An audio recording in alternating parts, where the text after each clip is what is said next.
All right. Welcome, everybody. Greg Peterson coming to you from Goodness Goes Organics in Asheville, North Carolina.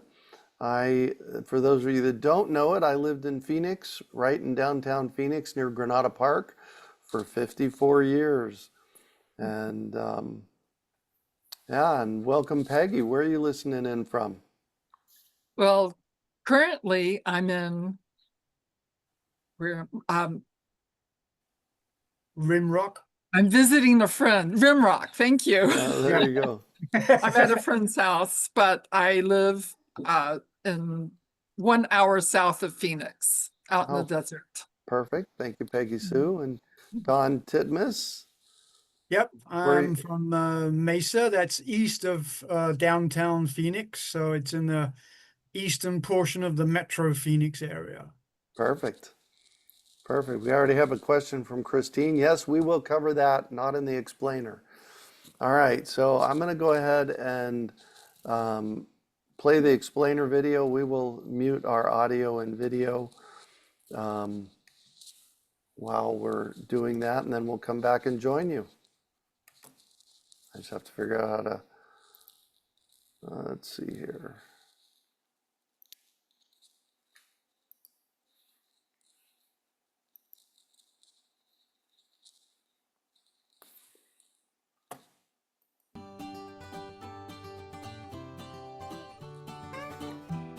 Welcome everybody. Greg Peterson. I am coming to you from near the urban farm, and one of the things I want to point out is this stuff on the ground.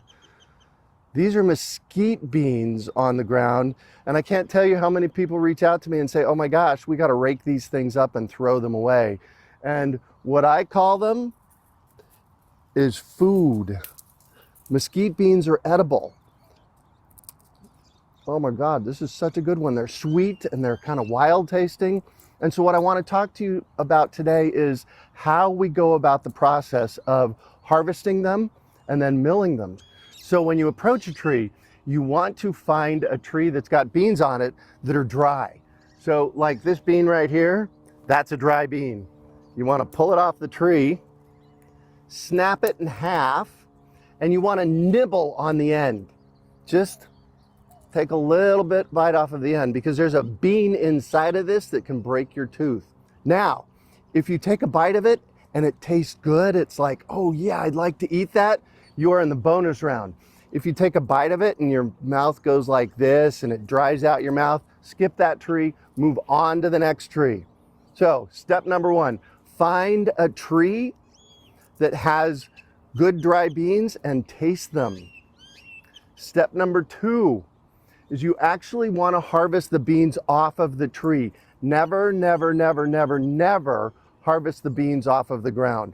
There's a mold that can get on the beans once they get on the ground that we do not want on our food. This is a nice tree because they're in bunches. Sometimes they're not in bunches. Sometimes you have to pick them individually, but pick them in bunches if you can. Again, always off of the tree, and you put them in your bucket. So I have a bucket here that I've been collecting beans off of today. So once you have an amazing bucket of beans, smell them. They smell amazingly sweet. Then you have to go process them and get them ready for milling. What that requires you to do is you dry them out. Put them in the oven for a couple of hours on the lowest setting. I use my dehydrator to dehydrate them because we need for them to snap so that they're that dry, so that they don't gum up the mill. You can also leave them in the front seat of your car sitting in the sun for a couple of days, and that'll dry them out really well. Now, when it comes to when to pick your beans, beans start showing up on the trees sometime toward the end of May, beginning of June, and they can be on the tree all summer long. For our purposes for the mill, we like to get them picked before the middle toward the end of June, because our millings are usually the last weekend of June, because once the monsoons start, it gets too humid and damp beans can clog the mill. You can hear the beans in the pod. And what you do when we do our milling, you don't separate the bean from the pod.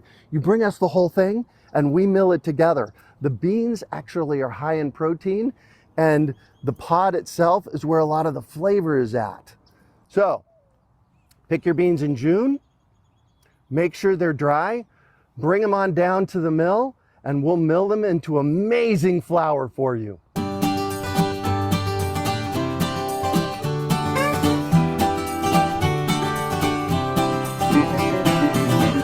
All right. So you got your beans collected, you took them home, you got them dried, you either put them in the oven or in a dehydrator, or you stuck them in the front seat of your car to make sure that they were super dry. Then you're gonna bring them down to our crew here at the lot to check in first. So we've already gone through the check-in process, and I give my name, and then they tag my beans. And then the beans go to the sorting station. And what we do here is we pour them on these metal sheets to make sure anything falls out, like any rocks or anything. So that's a clue. If there's rocks in there, you pick them off of the ground, and we're gonna reject them. But we also do the snap test on them here. Remember that from the other day? You bring them to us, they have to be super dry, so they snap. That way it won't gum up the mill. We've had them gum up the mill before. Let's head over to the mill. All right. Then your beans end up here, along with James's and Peggy's. So these will just be waiting here until the mill is ready. This happens to be a food grade mill. Most of these mills, they make this piece. This is called a cyclone. It's like the catcher's mitt for your flour. And this is the mill itself. And what happens is we feed your beans into the top here.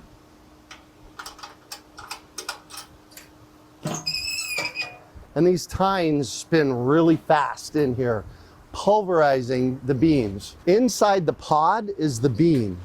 And we're actually milling both the pod and the bean. The beans have more protein in them. The pods are usually really tasty. And there's this really cool thing. This is the screen that sifts the chaff, the bigger chunks, from the flour itself. So what happens is we feed the beans here. They get all chewed up, ground up in here. The chaff falls to the bottom, and the flour goes up through the food grade tube into this guy right here. Then the heavy flour falls out into the bucket, and we have this really cool cloth thing. There's actually two pieces to it. There's a piece that goes over the bucket and the piece that goes in the bucket, and then it's got a band here to hold it in place. So when you bring your beans in, they go into the machine, they get ground up, your flour falls in here. So when you bring your beans in, your beans go into the machine, your flour ends up here, and then you get your flour back. That's the cool thing about this. The thing that you have to remember is this is a community mill, so whatever's in your beans, a little bit's gonna be left over for the next guy or gal. So we have to be really careful. That's why we're so intent on making sure the beans are in great shape when they come in. All right. Yep, nice. Wow. All right. There it is. Mesquite flour. It's a food. It hangs around town here in the desert. You just have to pick it. So this is the final step. You've picked your beans, you milled your beans, now you have a bag of flour. There's so many great things you can do with this flour. The best thing to do is use it in baking, because normally mesquite flour is sweet. So my sweetie Heidi actually uses it instead of sugar in her baking, which is really cool. It's got a sweet, wild flavor to it. There's many things you can do with it. And I know Desert Harvesters has a cookbook called Eat Mesquite and More with hundreds of recipes in it. So You have your flour. This is the last step. You bring it to Janice. You pay for it. This is a community mill, so the milling is free. What you pay for is the flour at the end. So there's a per pound cost at the end for the flour. This helps us pay for the insurance and everything that we need to do to make the mill run. So you take it home, and then you go to growphx.com for more information on milling, for Peggy's class on how to mill them and pick them, for all kinds of information. growphx.com and mill yourself some mesquite flour.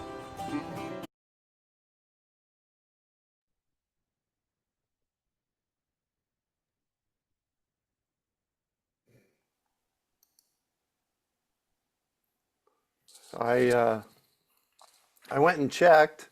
You're gonna have to turn your video back on, Don. Sorry, I turned it off. My video. I went and checked that. We did that video in 2020. So that video is from 5 years ago. It's saying it's disabled. Oh, all right. Well, let me see what I can do about that. So let's talk, give me a minute on that, Don. Let's talk about the collection process. What do you want to share? What do either of you want to share about that? What I like to do is take a tarp and put it on the ground under the tree, but don't stand on the tarp because you don't want the dirt from the ground to get on the beams. So you want your tarp to stay clean, and pay attention to the clean side and the dirty side. So you're not moving it and flipping it over. And then, yes, I'll be at the Granada Park. And then just, you can put them directly into the bucket like Greg did, or if you shake the tree with a stick or something, they can fall onto the tarp. Yeah, perfect. Perfect. Well, this goes to Christine's question. What is the best method of harvesting from a very large mature tree? Yeah, put down a sheet. I think you use a rake, don't you, Don? No, I use one of those extendable pole pruners. Oh, very But I good. take all the cutting things off and the rope and all the rest of it, and it just has the hook. Oh, nice. So the hook itself is perfect. I can carry it in my vehicle, and then I can extend it out and get way up, 15 feet up into the tree, grab a branch and shake it like crazy onto the top below. And yes, that way that the beans are ready to come off. Yeah. You don't want to be pulling on the pods. You want to tease them off and leave the ones behind that are not ready. Come back in a week and they'll be ready. Yeah. So yeah, tease off the pods or shake them out onto a tarp and then bag them from there. Yeah. That's Cool. what I would do. There's also a painter's extension pole for a roller.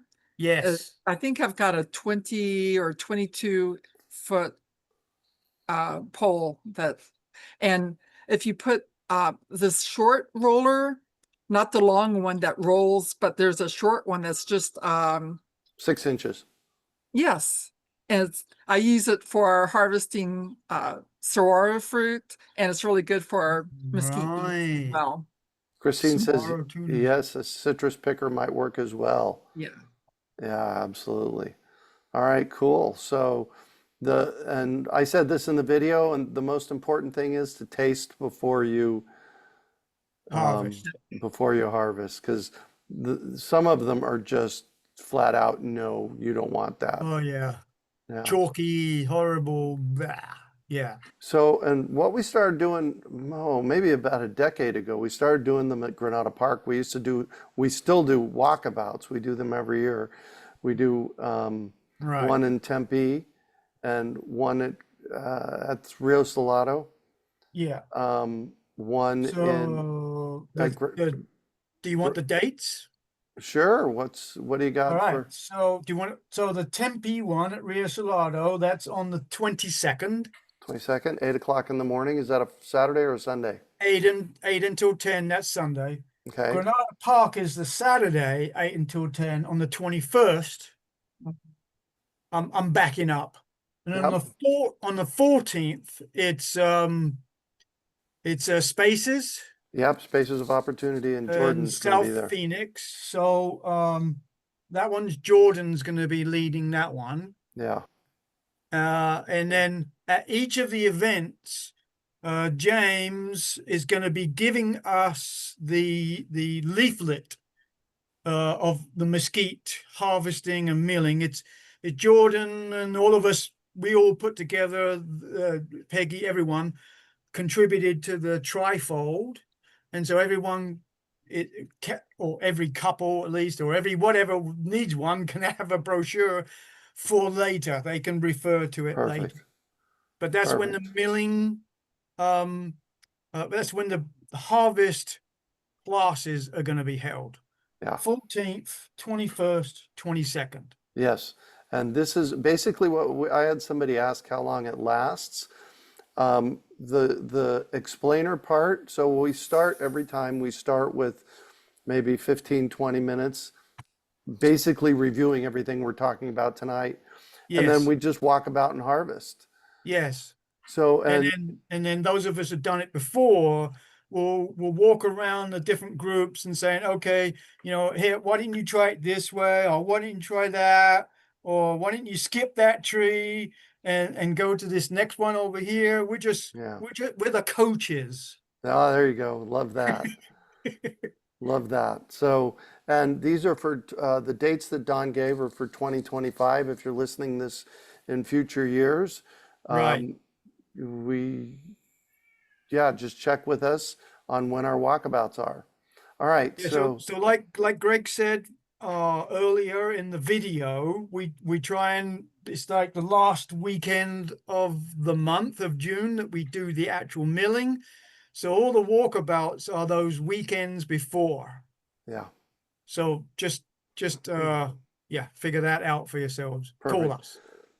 Now, this is an all volunteer process, and we do ask for a $10 donation for the walkabouts, and that goes to the Don, Peggy, and Jordan for their time for doing what they're doing. So, and James is going to be at all three sites. oh, perfect. Perfect. So we just ask for that. If you can, great. If not, that's fine too. We don't want to let anybody out. So yes, it's a very good experience for anyone who does not know what a mesquite tree looks like. They can see it up close. Even if the the pods are green, you can still see that stage. Sometimes there are still flowers on the tree, and hopefully there will be some ripe pods that you can harvest. And I would like to say that, there are different types of mesquite trees, and the native trees are the ones that are preferred. They taste the best. And even those, you still need to taste each tree, no matter like if a street is lined with trees that were planted at the same time. That does not mean they're all going to taste the same. They can taste very different. Some will be sweeter, some will be like was described, it might suck the moisture out of your mouth, kind of that bitter taste, or some will be hardly any flavor at all. And there are people I know that love just the plain. They don't want the sweetness because they want it for a savory dish. So, it's your preference, but please, if something tastes sweet at first and then it leaves a bad taste in your mouth, don't think that you can cover that up. Just skip it. Go to the next tree. Perfect. You guys want to talk about the nutritional factors? Quickly, because we're already running long. All right. Peggy? I have a chart of nutrition, but not handy. They do have protein, and when they're milled in the hammer mill, that breaks up the bean, and so you're getting what I think is the most important part is the protein. I think that's why it's so important to take Right. the pods to the mill. You just Yeah. don't Yeah, get the that seed, any other what you way. call the bean or the seed The seed in inside the the bean pod pod. itself, that's the protein. And then the outer area is mostly the carbohydrates with, like Greg said, with the flavor in it. Yeah. Yeah. So yes, it was a staple food of the Tohono O'odham, Acamel people, the people of the desert in the Sonoran Desert, and they survived on this through the winter because it was their staple food, like corn or potatoes or wheat or rice. It was one of the most important things that the tribes could harvest.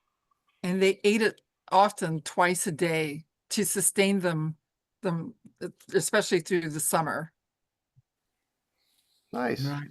I'd like I to go also back to, oh, I'm sorry. Also, one more important thing that I remember is gluten-free. Oh, Yes. yes. Right, to those people who have struggles with the gluten, this is gluten-free. And for those that have diabetic issues, this is low on the glycemic index. Yep. Mhm. So the sweetness, you know, is an attribute because you can have it and not affect your sugar levels. Nice. Awesome. Thanks for that. So back to harvesting, if you put your pods into a bucket, be sure to take them out of the bucket and spread them out.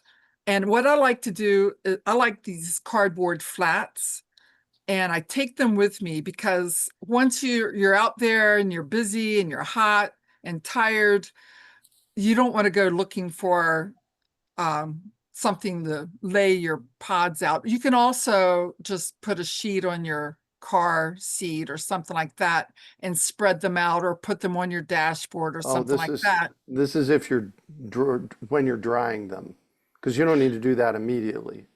Well, I do, just because I tend to forget things. So if I do it right away, I'm not going to come back the next day and feel this moisture in the bucket. And I just don't like that moisture accumulation Yeah. in a bucket. So, and like 2 years ago, we had someone come in with their bucket full of pods to mill, and they were moldy.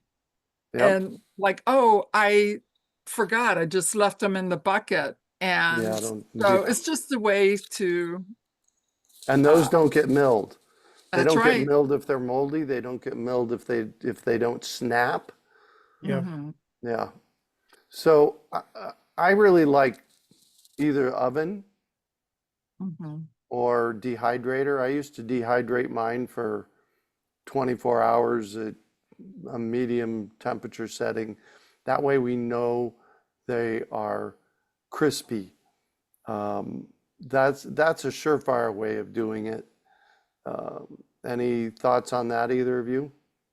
I do. I do it differently. I had to Okay. have a chat with Jordan, and because she couldn't quite understand. So I have 6 concrete blocks, the 8-inch concrete blocks. And then across those blocks, I have 2 metal frames with a close hatch on them. They're really strong. They're like clothing demonstration things. I I, I dove them out, and then I put a white cotton sheet over the top of this elevated metal grid, and then I just pile all the beans on top, spread them all around, and I leave them out in the sun. When the sun's starting to go down, I come out, I grab the 4 corners, pick up the sheet, take it into the house overnight, and bring it out again 10 o'clock in the morning when there's no more humidity, bake them again. And I'll do that for 2 or 3 days in a cycle to make sure they got airflow, they got sun, they got wind, they got everything to be able to cook them as naturally as I can. I don't like the solar oven because you're doing them one little batch at a time. Yeah. I like to be one and done. Yeah. I have a That's big how enough I do it. I have a big enough dehydrator to do them all. That's a little more complicated. It works for me. That's that exactly. Peggy has her style. I have mine. Jordan has Peggy. hers. You know, also, if you, especially if there's a potential for rain, it's good to, if you don't want them in your car or in your house, you can put them in your garage where it usually gets pretty hot. Right. Yeah. So I like for me, I like the dehydrator because it takes the moisture out. Sure. Because you could still be hot, and if it's humid in a garage or in a car, then it's This is June. It's 110 outside. It is so dry. that's not what I heard the past couple of No, days. last year it wasn't so dry. There you go. So you But do, I don't yes, know of a absolutely. You got to large watch the, expensive dehydrator.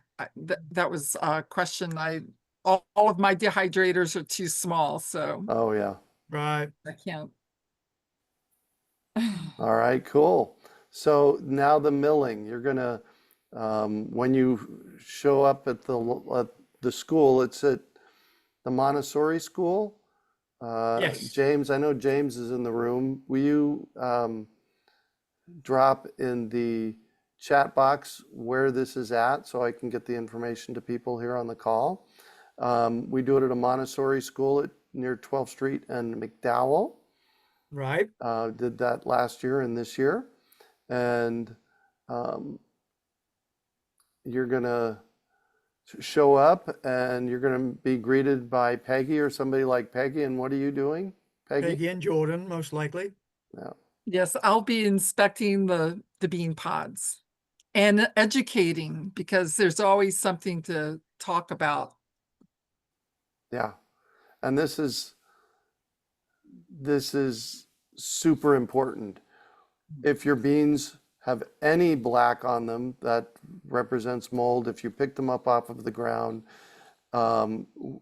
it's zero. We have a zero tolerance for this. So just know that they have to be really clean and clean. Because Greg, it can contaminate the machine. Yep. So everything after that initial contamination, we have to scrub down the machine, and we won't be able to do all that on the same day. So if we have one violation of that black mold, then we're done for the day. Yeah, exactly. So it just doesn't go in.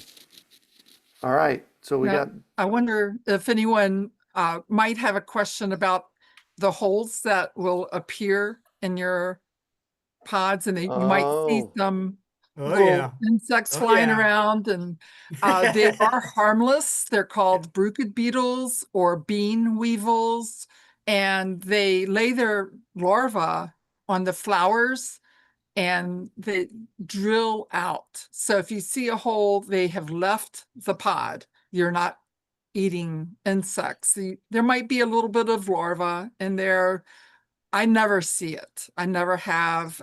You break open the pods, but very quickly they form when after harvesting, and sometimes on the tree. It depends, but I would not worry about them at all. If you're harvesting in June and you're going to have them milled in June, yeah. it's not a problem. They fly away. I would just not open up my bucket in the In the house. house. Right. You have to open And up the door to let them out. there you go. We may be doing a milling in October. That has happened before. It depends what happens with the June milling. So if you're harvesting because beans are available all summer. So you could harvest beans in July, August.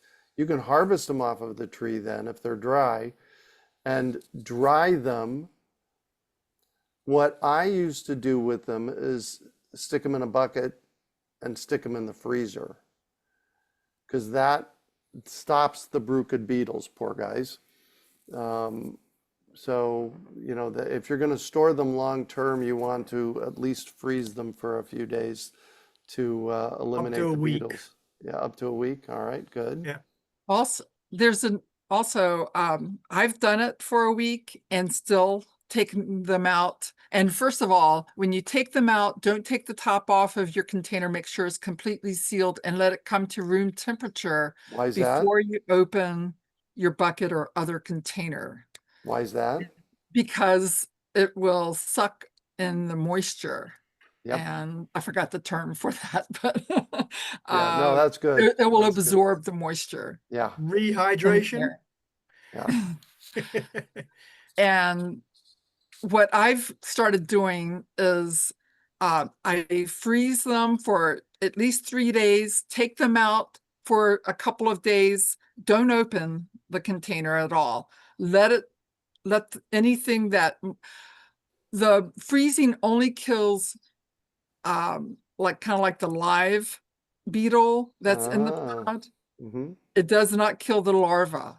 So you put it back in the freezer, because it's coming, the 2 days or whatever, they're coming to life, the larva is, and then put it back in the freezer, and hopefully that will take care of it. And if it doesn't, do it one more time. Yeah, perfect. All right. So then you bring your beans to the milling. You get in line. There's a process by which we do that, and then you can watch the milling. You can see the mill in action. It is a food grade mill. That cyclone that I mentioned in the video is made out of stainless steel. Not all of them are made out of stainless steel. When Don and I were buying that mill back in 2017, we decided to spend an extra $2,500 Yes. to get the food grade Chef level. ready. Yeah. There you go, chef ready, exactly. So you get through the process. We do have at the school, which is at 123 North 13th Street. It's a Montessori school there. Just south of McDowell. And we do have there's an air conditioned space, so it's a little more comfortable than we've been in the past. Yes, and the sorting room and the education room, that's all inside the cafeteria of the school. Nice, excellent. And then 30 feet away is the mill. So you can't hear the mill unless you come out and see us. And I invite you to. Yeah. And then we'll show exactly how the process works from start to finish. Perfect. And then so there's two products that come out of this. There's the chaff, which you saw us vacuuming up, which you can take with you if you'd like. Apparently it's good for making tea and beer and that kind of stuff. And coffee. And coffee substitute. There you go. Cool. And then there's the flour. And I had a couple people ask the charge per pound on the flour. In past years, we have charged $7.50 for finished pound. So if you're leaving with 4 pounds of finished flour, you're going to pay 4 times $7.50. Right. Do you want to touch on what's happening next with the mill? Sure. What's happening next with the mill?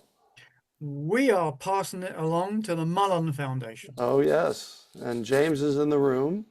James is in the room. Woohoo. Thanks for being here, James. Oh, by the way, James, what is the name of the school? And so we did. And the website. And the website. Where they have to sign up for the milling and the walkabouts. Perfect. And I have that piece of data in my head too. Mm-hmm. In 2016, Don and I decided we wanted to find and buy a mesquite mill for Phoenix. Right. And so we found electric, not gas. Yeah, an electric one, exactly. So we found a used one down in Arivaca, Arizona, believe it or not. And I think we ended up paying $4,500 for it. Went down and picked it up sight unseen, and it was disgusting. And we had to go back and do a presentation for the community. Yeah, part of it, we went back to the community and presented on some gardening stuff. That was part of the pay for it. and then we brought it to Phoenix and did the upgrades, and there was Right. a significant amount of upgrades. We invested about $15,000 in the mill to get it to where it's at. We did a social fundraiser for that. So Yeah. when it came time to With a move, book being part of that. oh, the book being part of it, yeah. When we decided to move the mill on, we found the Mullen Foundation. And I will get the link for you that in a minute. Do you have anything else to add, Don or Peggy? That's when we decided when we started to open it up, it was really grungy and we really had to get in there. I think we got new tines for Oh the yeah, flail, and we got all the new piping and stuff, and we upgraded it from regular steel to the stainless steel so that we could have a machine that would be a level above the normal so that we yes, could market it to chefs and get this out to the people uh, in a bigger, more efficient, more clean way. yeah. So there you go. It is at Shaw Montessori School. Yeah, Um, sure. Yeah. there, and I just put the link for Milling with Mullen in the chat for everybody to see. Right. All Go right, there. Sign So we up. have some more questions. please let's bring them on. Okay. Shannon asked, she wants to confirm that the drying the pods in the sun is not adequate, but I would say it depends. If it's completely dry outside, then Mm. I mean, I have not done this. So this is Don's way of Oh doing it. yeah. And, I take his word. I I start off my drying in the car, like the first day, and then I bring it in the house and sort out any leaves or twigs or whatever. Right. And I Me put too. it in the oven on a baking sheet. And that's sufficient and I put it on, it really depends. If I have a lot of pods to process, then I might have it on like 300 and I'm taking it out of the oven and moving them around so that they don't burn. They might get a little darkened, but you don't want to burn them. Some people do toast them. They like it that way, Yep. and that's not a problem. To make coffee, you can make them really dark. If you happen to over dry them, then you can grind them up in you know, just pound them and grind them up and make some coffee with them. I explained that in my class, and it's pretty good actually. So don't throw it away if it's too dry or too burnt. um, so um, it really depends on if you're whatever you want to do. Just low and slow is best in the oven. Yeah. Just to be careful. I put them in one year I put them in my sun oven, my solar oven, and they got really toasted. So Uh-huh. they had the really, Yeah, see, I'm not an advocate of turning on my indoor stove during the midsummer when I'm right? trying to cool the house and the heater's on. So that's why I looked for alternative ways. And for me, the the rack and the sheet out and next to my driveway and You total know how south this and west sun just bakes the Perfect. heck out of them. the Siri people down in Mexico make a Yeah. fire and they toss the beans into the ashes, the hot ashes, while they Ah, dry Ah, them. right, But they're not putting them into a hammer mill. So that's fine for them, and that's fine for anyone else if right. they touch the ground, but you can't bring them to the mill if they touch the ground. yeah. And So, and that's another thing. a couple of things. People might say, well, my pods were rained on. First of all, if they're green, it's not a problem. It does not form aflatoxin. If they're dry and it rains, I would harvest them right away and dry them out, and don't give them any time to develop any aflatoxin, any mold. If you're not sure, if it's rained a couple of days, 2 or 3 days or whatever, just use them for your own personal self. You can always break them up, boil them up in water, and make a really good drink. I call it a mesquite nectar. Well, and Barbara down in Tucson makes syrup. Oh, yes. And jelly. Yeah, You can make exactly. jelly as well. Shannon, I don't know if we got to this one. Just to confirm, Shannon says, just to confirm, drying the pods in the sun is not, oh, I guess you did touch on that one, didn't you? And then the other Yeah. one is you need to freeze the pods to kill the weevils. That's only if you harvest after the milling. You don't have to kill the weevils like in 1 or 2 weeks. There might be some that come out, but it's really not an issue. Yeah. Yes, yes. All right. What other questions you have, please drop them in the Q&A. James said, Greg, share the flyer. So I can, let's see, I can share my screen here. And the cool thing is, I'm very, very excited about this. This has all been translated into Spanish as well. So we have these flyers in English and Spanish. So thank you for that, James. We appreciate you.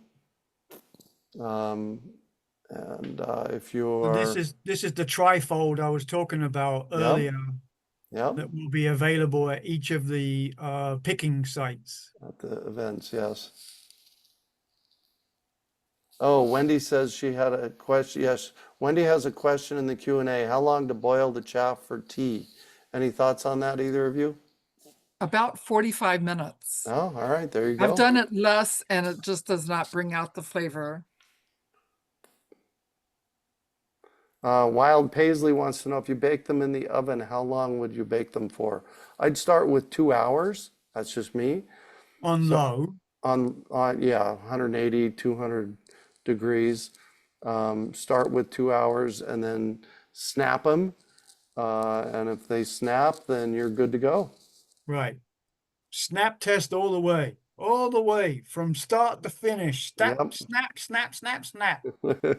And I like to handle the pods. You can feel the moisture.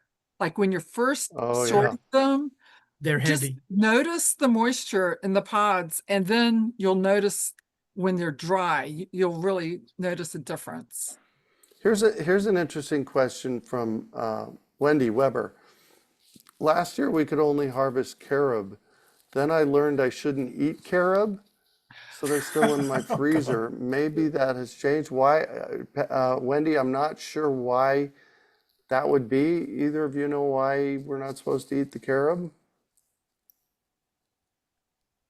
I've never heard of it. Never heard of it either. So she was at our harvest, and the pods were not ready the mesquite was not ready to harvest, but the carob was. So that's why she only harvested carob. So Wendy says I have to have it tested again. Tested for what?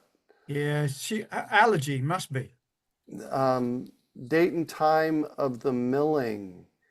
Okay. It is. That's on the website. Yep. Yeah, it's on the website. That's on the link. Are you? So it's the 28th and 29th. 28th and 29th of June. Correct. 2025. We usually do it the last weekend. Weather dependent. Weather dependent. Yep. We Because usually the do mill it. is outside. Right. Well, and even if it gets really humid, that gets problematic. So it is weather dependent. So that's the 2025 date. And like I said, usually we do it the last weekend of June. How long does the flower last for?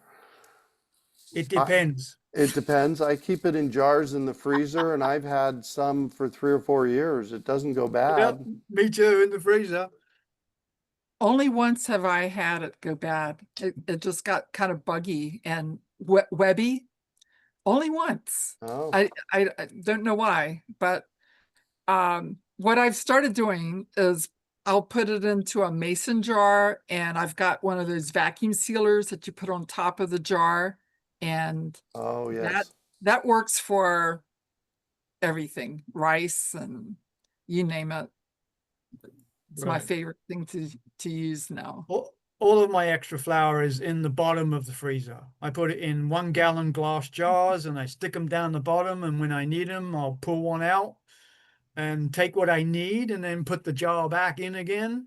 And, I still got 2022 in there. Yeah. Now remember, when you're pulling it out, don't open the jar until it's Right room away. temperature. Right. Exactly. Wild Paisley wants to know the school's name spelled Sure. Augustus H. Shaw Jr. Montessori School. But I'm not going to spell all that, sorry. But here's what I'm going to suggest that you do. Wild Paisley, in the chat, I am dropping the link for all of the information on this class tonight, on the walkabouts, on the milling, where the milling's at. It's all there. On the website. All right. Any? And I'm going to drop my email Oh, yes, please. address.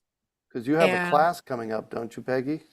yes, I'm going to put a deep dive into Mesquite, a course online. And if you're interested, I also teach about other bean trees, and there are a number of edible trees, weeds, and cactus that I teach about. So even if you don't want the Mesquite, review or a deep dive, then you may be interested in some other plants that grow around where you live that you Yeah. don't even recognize as food. Well, and what's your website, Peggy? Because you do a lot of great information on wild edibles. Well, thank you. I'm in the middle of it's not functioning at the moment. Oh, all I right. was trying to have it ready for tonight. But Facebook. yes, the Facebook group that you can join is called The Desert Kitchen, just like my email, but it doesn't have the AZ on it, The Desert Kitchen. On And you can Facebook. just join it, and it's a great group of mainly local people that I share a lot of community information. Cool. Mhm. Cool. Any final thoughts, Don? I know it's going to be hot. Just it's for your health. Yeah. Just Well, do it. that's why we do it early. Exactly. Early in the morning. Mhm. Any final thoughts, Peggy Sue? I hope that everyone will just go out and do it. It's easy to say, yeah, it sounds good. Be focused, find your tree, look and see what tree is close to you. If you don't have one in your yard, if your neighbor has one, ask if they don't know anything about mesquite, ask if you can harvest their tree, and you can give them some flour and tell them a little bit about it. They'll appreciate not having to rake up their pods off the ground. Yeah. And I'm sorry. No. Well, and find a tree. Don Yeah, has a special tree. I that's do. Thanks to right. I Don. do. Yeah. And it's mum. Yeah. Not telling anyone. It's going to be written in my in my will about where this tree is, because it's a very special tree to me, because it has a lemony flavor and a little bit of fizz to it. So that's what I Yeah. call it. I call it A fizz. lemony fizz tree. Lemony fizz mesquite tree. right. Again, not all mesquite trees are the same even from one year to the next. It Yeah. depends on the weather. Yeah. Well, And there's cross-pollination. There's a number of factors, so it Oh, is yeah. good to taste them each year. Yeah. So one thing about pods, I like the ones that if you can get them, they're a little bit thicker. You know, there's a little bit more pulp in them. There's more flavor, and you Mhm. get more flour out of them. So if you have a choice, that's what I like. But one more thing about becoming focused, look and keep an eye on when the pods, they start forming. They should be forming in the low desert right now, and watch them and pay attention to when they're starting to ripen. So when they change from green, you don't want any green in your pod, and be aware, because you don't want to come back like 2 weeks later and pods are on the ground. Right. That's a real disappointment. Right. Yeah. And I like what you said, Peggy, about they ripen in the low desert first, and then in the mid desert, and in the higher desert. So you can stage your harvest areas where you go, beginning in the low and working your way up, so you can harvest as much as you need. That's why you come to the class, so you can get how to find the right tree and taste it and harvest it and store it and mill it. You got the whole process now. There you go. And so I run a fruit tree education program in Phoenix, been doing it for 25 years, called the Urban Farm Fruit Tree Education Program. And the reason I brought that up at this particular moment is we bring in native mesquite trees in the fall or winter. Sometimes it's in the fall, sometimes it's in the winter. So if you want to plant out your own mesquite beans, Right. or mesquite tree, including screw bean mesquites, and grow your own, we have that available to you too. So thank you everybody for joining us tonight. And spread the word. Tell Oh, other yeah. people about the mesquite tree. Yeah. Mhm. Take that link, Mullen Foundation, Milling with Mullen, and share that around, please. And you all got an email from me. If you have questions, shoot me an email and I can connect you with both Peggy and Don. So thank you everybody for joining us. Thank you, Don. Thank you, Peggy. Sue, we really appreciate you. Have fun. Mill away. Thank you, everyone, for coming. Talk to you later. Bye. Bye. Yes.